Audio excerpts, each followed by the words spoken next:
Welcome to the Vibration Fit podcast. I'm Vanessa. And I'm Jordan.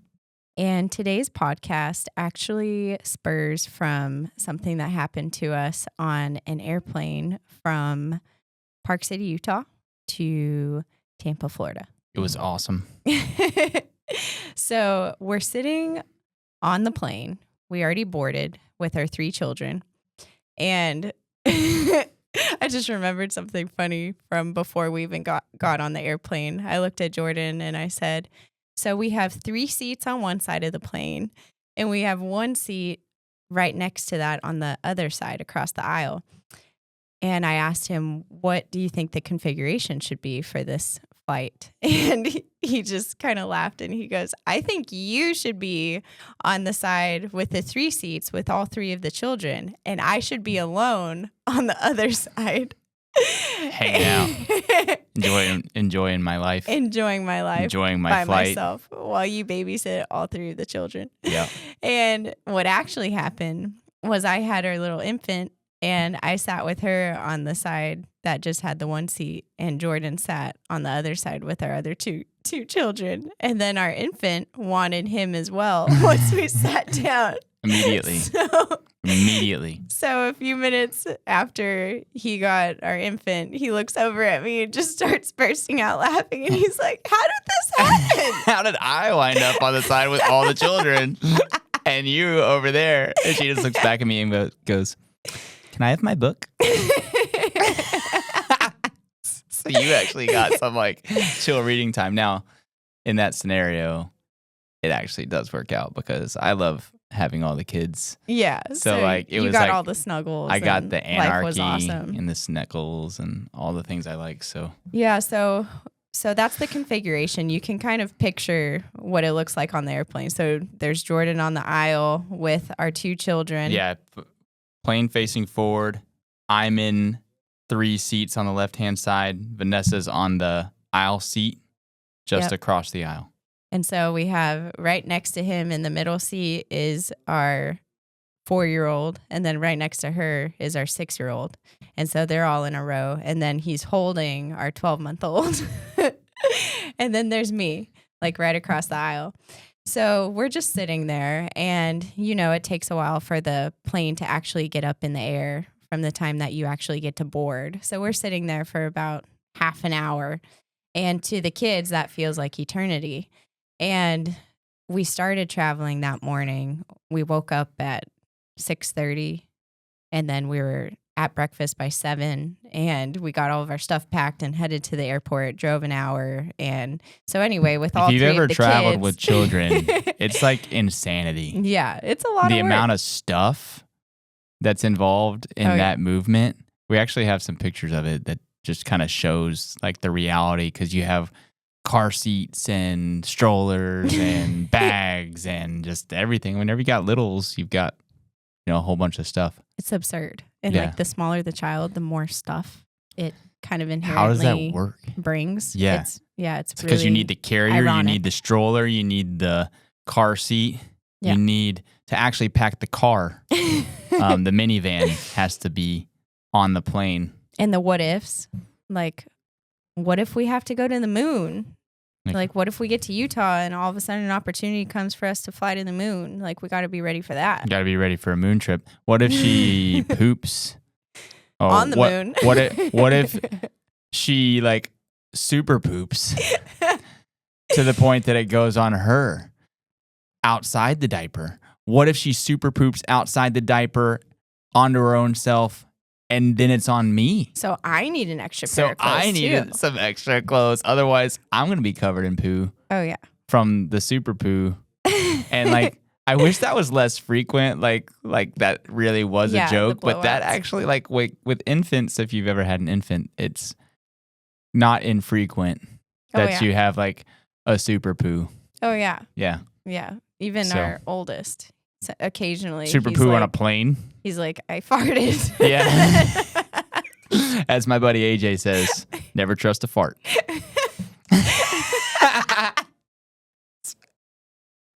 Truth. I'm just saying, you need a lot of stuff. Oh my God. You need a lot of stuff to be able to deal with 10,000 different potential scenarios. Yeah. So in a nutshell, that's our life.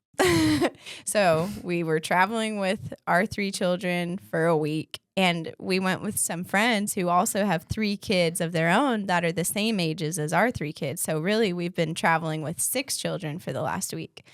And this is kind of like the culmination of it. This is the end of the trip. This is our way home. Mm-hmm. And so we're sitting on this plane, and our kids are just having a great time. They're living their best life. Oh, yeah. They're having a really fun time. They're laughing really loud, and they're just playing with each other and enjoying the ride. Yeah. And we're definitely like, we limit tablet time generally.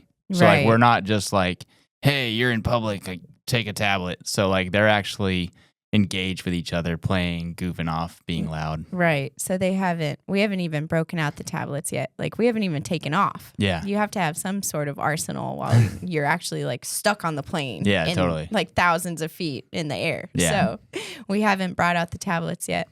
And the kids are just laughing and having fun. And we're letting them because we want them to burn out that energy before we actually get in the air and people maybe go to sleep. So that's happening.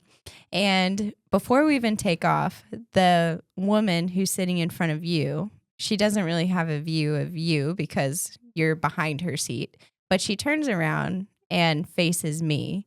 And she just starts in by saying, you guys are the parents and your children are being extremely loud and you should do something. And then this lady's spitting fire. Yeah, she's obviously very ticked off and she's a foreigner. She looks Caucasian, but I could tell that she had an accent. Mm-hmm. And so she starts talking about just how we're not doing anything and we're the parents and we're responsible for them. And they're just being very loud and they're basically interrupting her reading time because she was reading a book. Mm-hmm. And I said, they're just laughing. Yeah. They're children. They're laughing. children. They're just laughing. Yeah, they weren't even being bad. They were being like good. Right. Like by most people's estimations, like a 4-year-old and a 6-year-old just happily giggling is good behavior. You know what I mean? It's like definitely not bad behavior. Yeah, they're not hitting each other. They're not screaming bloody murder. They're not kicking the back of the seat. Yeah. They're not doing any of the bad stuff. No, they were just laughing and playing. And that really ticked her off because they weren't being silent and just sitting there. And I said, they're just laughing. And then she went on to show me evidence. So she looked all around her and she was pointing to all the kids. She's like, there's a kid, there's a kid, there's a kid. She's like, they're all sitting quietly. They all have tablets in their faces. Don't you have a screen that you can shove in their face? Yeah, this lady was like ready. She was so mad. She was very upset about us not sticking an iPad in both of our kids' faces immediately upon entering the plane. Yeah. And all I said was, they're just laughing. And I said, I'm sure they can find you another seat if you would like to sit somewhere else. They can relocate you.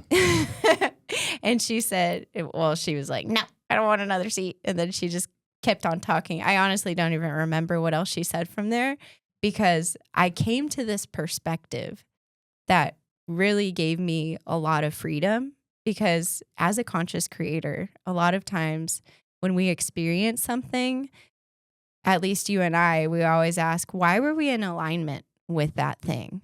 That's weird that I would have sat close to a nagging person on the plane that was obviously very unhappy. Yeah, most people that we encounter are pretty chill and they really like us and they like our kids. And yeah, and we're just kind of floating through life, enjoying all of the experiences. So when something like that comes up, we really pay attention. And so a lot of that flight, I was just sitting there thinking about that experience and coming to this framework, which is I am not going to punish my children for your perspective. I thought that was so powerful.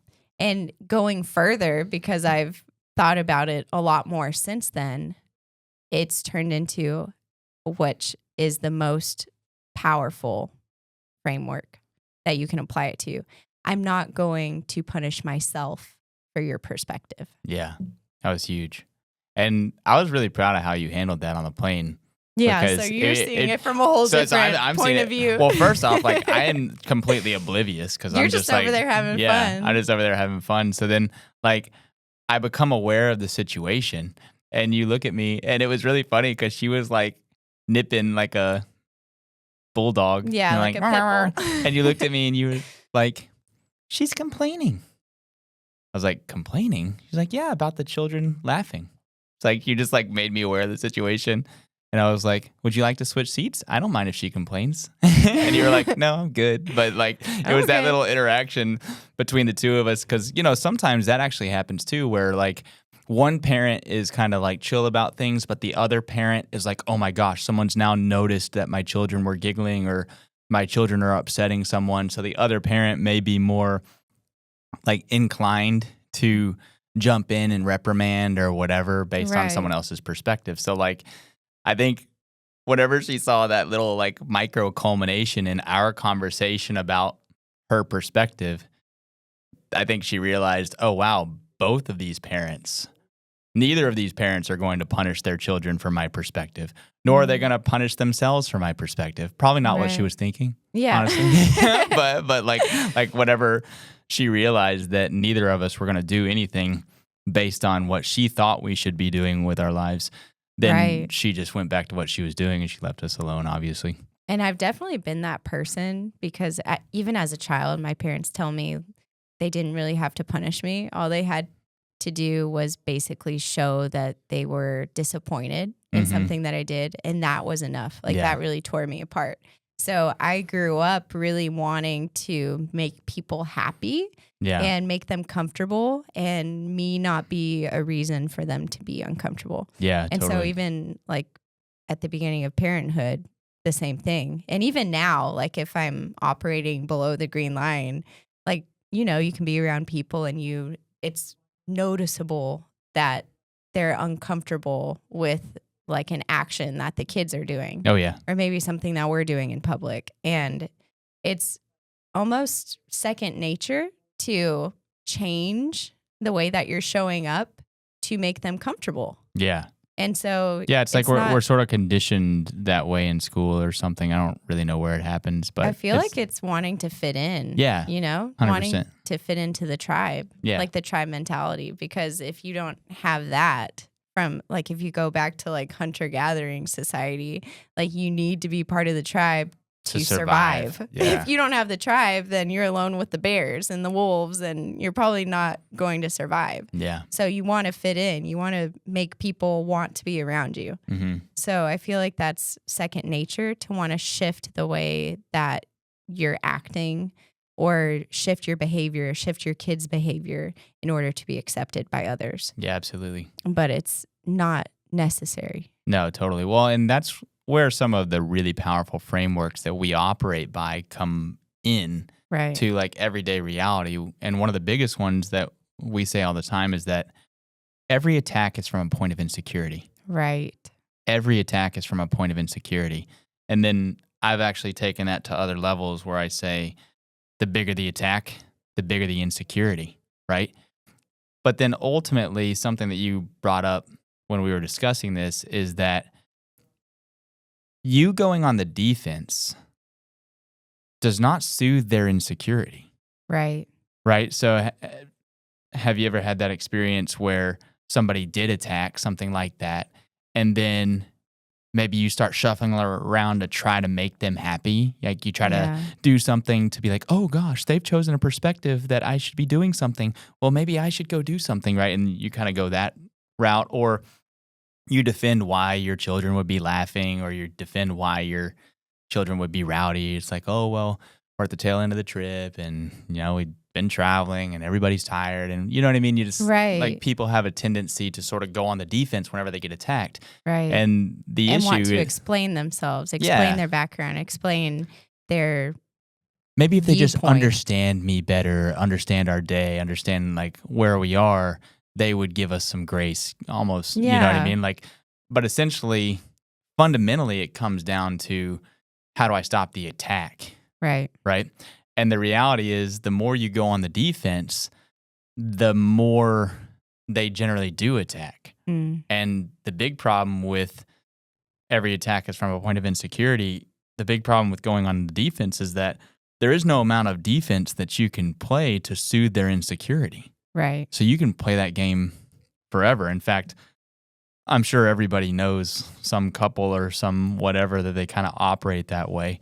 Right. And it's just sad because people can play that game for years. Totally. Right? But once you're locked this in, like early on in our relationship, one of the things that you said was, I never do or say anything intentionally to hurt you. That was like one of the things that you kind of locked into me really early. Right. And I really believed you, and I still do. 10 years later, that's been validated.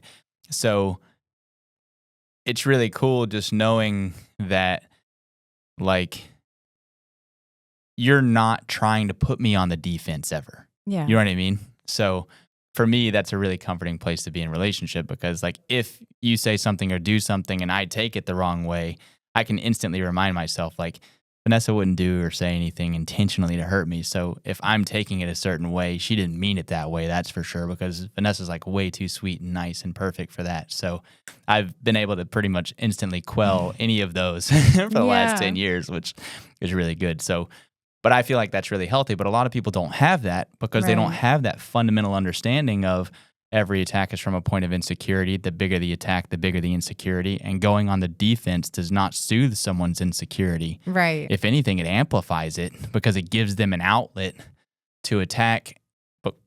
And no amount of attack is ever going to soften it. Exactly. Yeah, because they're dealing with their own thing internally. And it's funny that you lay it out that way, because that's exactly what was going through my brain whenever I was in that exact experience. I was listening to her, but inside all I kept thinking was, this person is really hurt. Like, she's attacking me, but there's something in her that is not resolved. There's something in there that is causing her, like, some sort of chronic thought patterns that are causing her to feel below the green line. Yeah. And it's probably not just hovering on the green line. Like, the vibe that I got was she was very below the green line. Yeah. So on that point, I had actually seen an interaction earlier on the plane. She actually had a daughter as well who was on the opposite aisle, and a dog. And this dog was sitting on a pillow, like in its own seat. Really cute dog, actually. The kids love the dog. Yeah, it was super which cute. is ironic.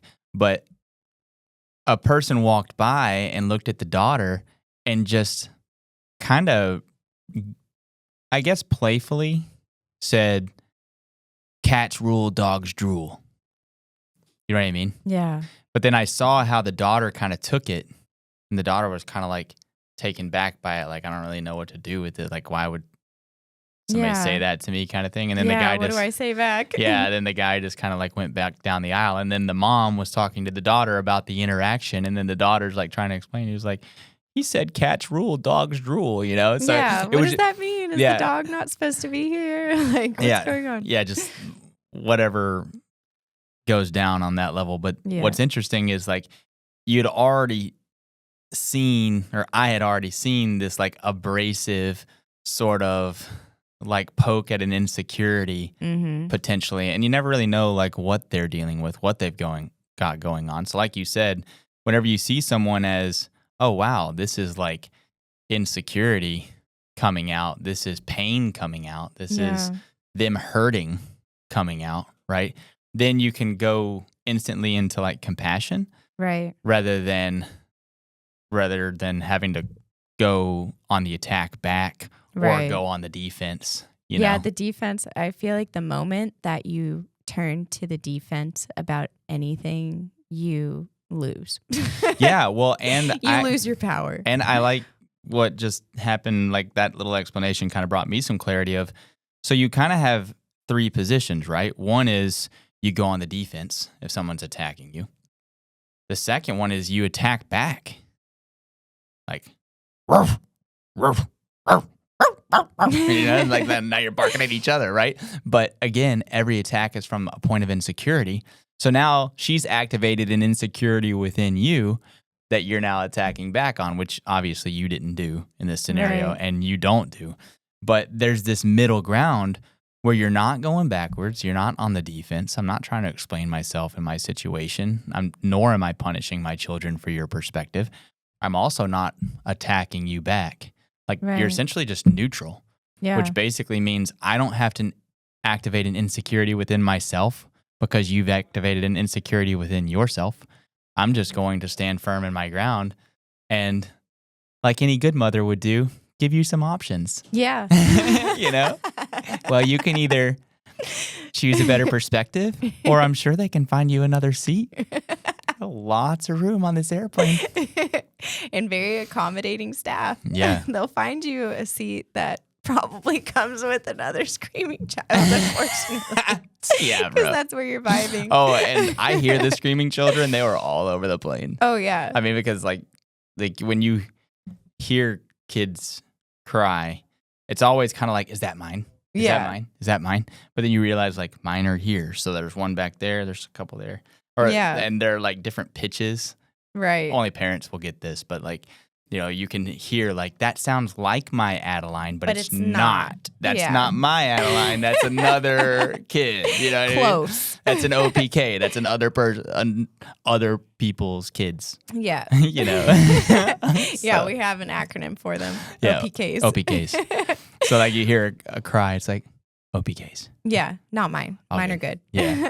So I really feel like this was a powerful perspective shift. I really like the clarity that you got out of this. I'm glad we're capturing it here because it really does point to the idea that you do have a choice. And it Right. kind of goes into one of these three paths. So, and that's sort of the how-to here is if you go on the defense, you're not going to soothe their insecurity. So you can basically guarantee a continued attack. Well, and I always think of it as like putting fuel to fuel.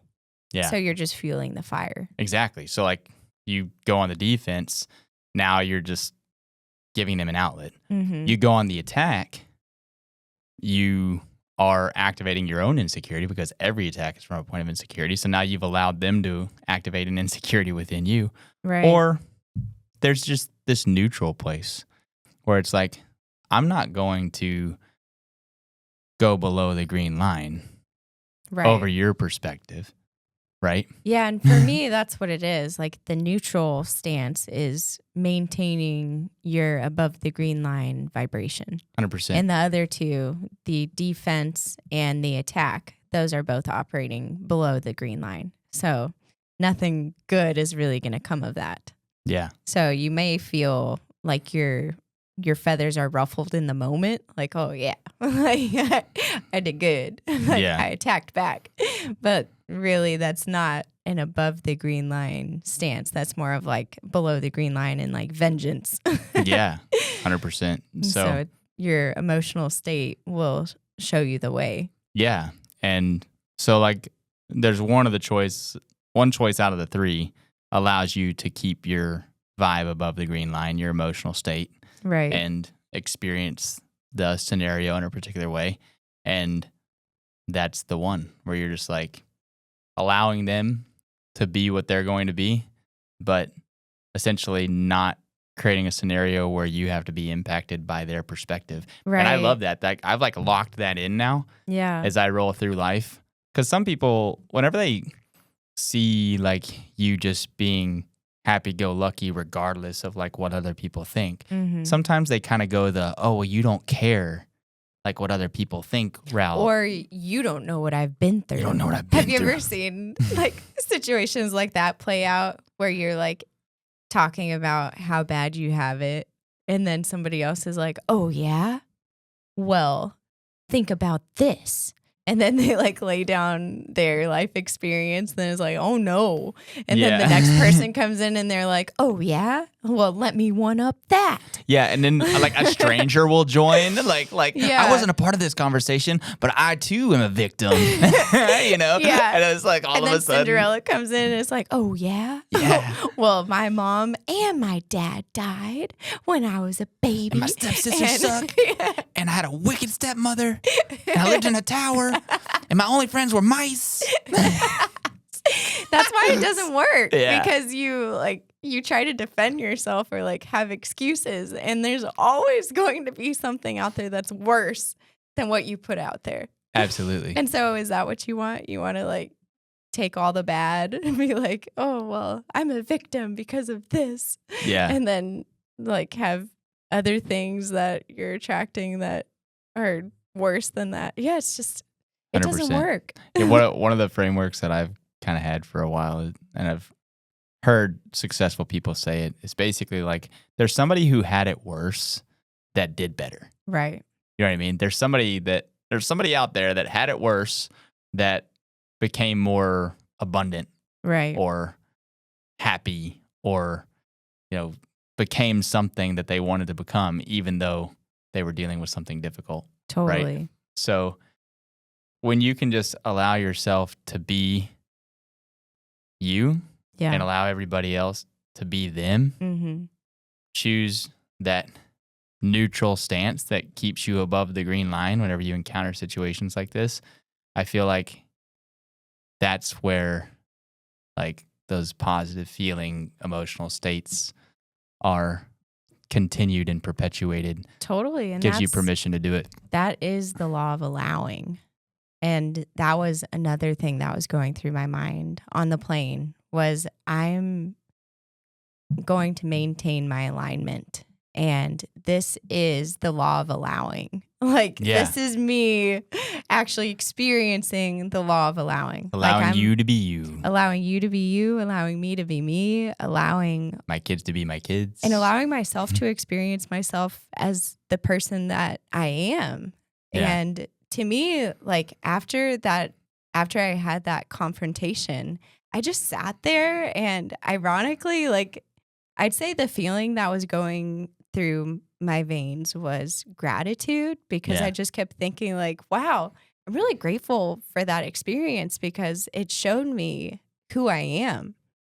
Because like I thought about who I was the decade previous. Yeah. And I was like, oh man, like Vanessa 10 years ago, I would have crumbled. Yeah. If I had a confrontation like that, I would have like lashed out at whoever was misbehaving that I was in charge of. Oh, yeah. Whether it was my kids or like people I was babysitting or whatever. Yeah, you would have set them straight as a result of this person's perspective for sure. Yeah, I would have totally responded or reacted in response to what they were saying. But I kind of detached from the situation and just like viewed all of these different versions of me. And I was like, wow, I'm really grateful for this current Vanessa. Yeah. Because like, I feel like I've become so much more resilient versus who I was 10 years ago. Yeah, absolutely. And this is like exactly who I wanted to become. Yeah. And you were like sitting in that version of yourself. It's actually kind of funny because you dealt with it so well. But I remember the tail end of the conversation, like I said, I actually asked you, I was like, well, do you want to switch seats? Because I don't care if she complains, Yeah. But you were like, no, I'm good. So it's like even being so solid within yourself that you didn't need to move yourself to avoid the confrontation. You were like, I'm going to sit right here, be me, and I'm good with me. Yeah. Like, that's super powerful. And when you can come to that, when you can be in the circumstance, because that's the hardest part of life, right? Like you're in these circumstances and they're in your face. Yeah. Like our biggest one, I feel like, is our children. Like they could be screaming in our face sometimes. Like it's right there. So you can't ignore it. It's there. Mm-hmm. But the question is, what are you going to do about it? How are you going to respond? Yeah. And I felt like that was a really incredible and critical moment for me. I was like, wow, thank you, universe. I literally sat there and I was like, thank you, universe, for this experience. Like, that allowed me to experience myself as the vibrationally fit person that I am. Absolutely. And without those experiences, you can't really experience yourself as that. We talk about that a lot. It's like, I know that I am this. And that's the whole reason we come here, to experience ourselves as these incredible beings. Right. But without the experience, how do you know? Absolutely. So like essentially you think about, I believe I am this, but until you're in a situation where you get to be that, and then you haven't known yourself as that yet. And that's, essentially what physical life's all about. Yeah. Right? You get to experientially know yourself as that. Exactly. And one of the things that you and I talk about a lot is your principles have to be able to take weight. Right. So it's all well and good whenever you're kind of hashing this out over coffee with a friend, like, oh, like vibrational harmony with your desires is totally the path to happiness. Rock on, whatever.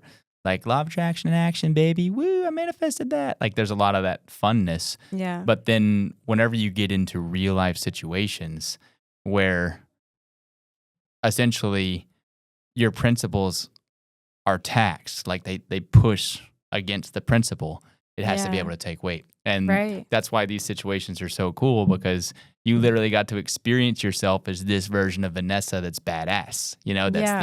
That 10-year-old version of yourself would be like, damn, look at me on the airplane, like I'm a boss. Like, that's really cool. Yeah, totally. No, it was really liberating and freeing just to see all the progress that I've made, and also to realize I was really proud of myself that I didn't punish myself for their perspective. Right. Because I feel like as parents, and I know this example is it's really relying on like parenting and everything, but you can apply it to any subject. Yeah. But for that specific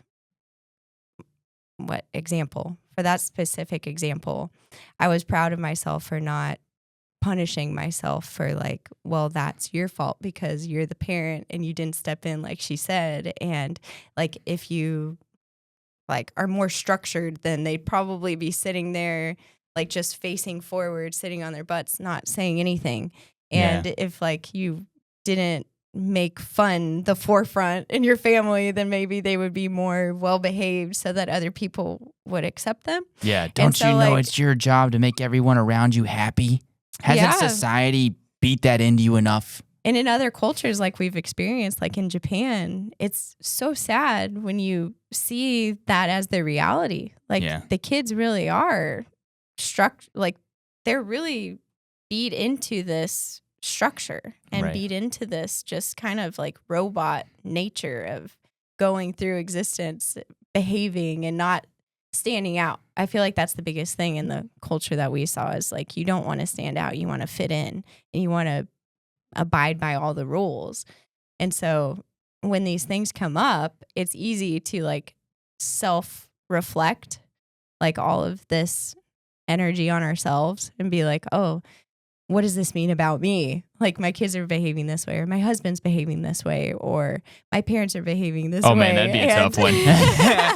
Oh man, if your husband had to be right with everyone in the world, that'd be a big problem.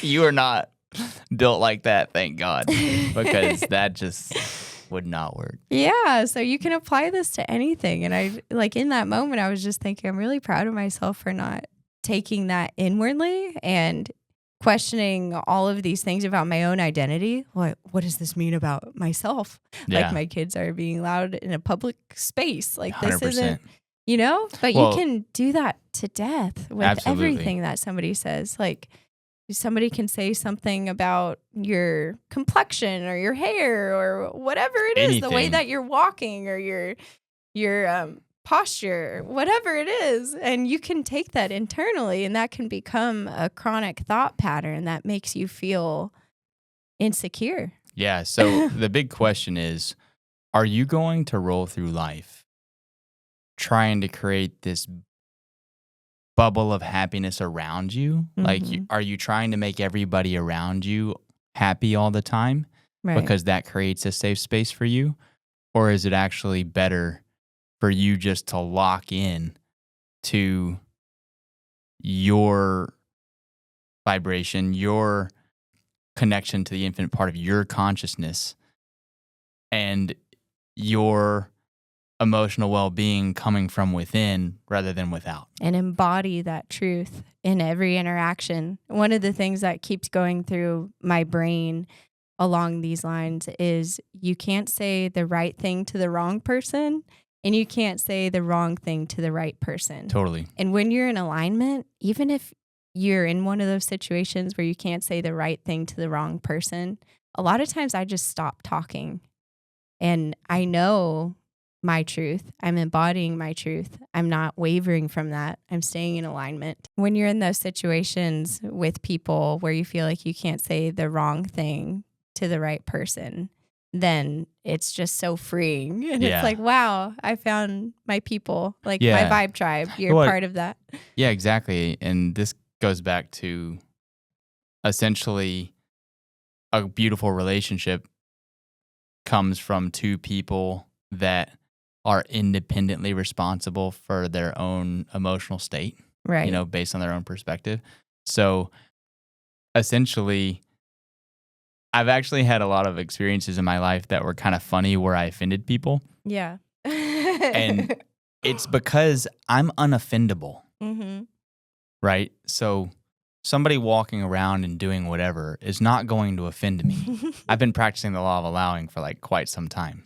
So that's just a human being a human doing whatever they're going to do. So for the most part, like somebody could literally say to my face, like, I think you're a big dumb idiot. And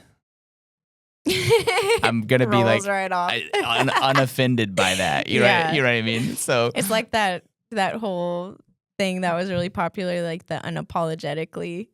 Right. Yeah, just unapologetically you. But at the end of the day, it's really just like when you aren't taking offense to other people around you, and when you aren't looking for things in them intentionally that would piss you off or would bother you or whatever, and you just really are allowing them to be them, then they are really truly free to just be them. And it's like you said, like we've all like played a board game with a friend or with friends and just been in that space where everybody's just choosing to be happy and they're choosing to focus on the funnest thing and they're choosing to laugh and they're like they literally put themselves in a situation where they're there to have fun. Yeah. You know, you're playing flip cup or you're playing beer pong or like whatever back in the day. So long and short of it is, I think this new perspective that you locked in on the airplane is amazing. Yes. I absolutely love it. Me too. I actually use it a lot now. Like, I'm not going to punish myself for your perspective. Yeah. Like, or insert the blank. I'm not going to punish my husband for your perspective. I'm not going to punish my children for your perspective. Totally. Whatever it is. Yeah. So I think it's amazing. I've definitely locked it in for myself and I'm going to be using it all week. So thank you very much. Thanks for listening. Sending love and light to all.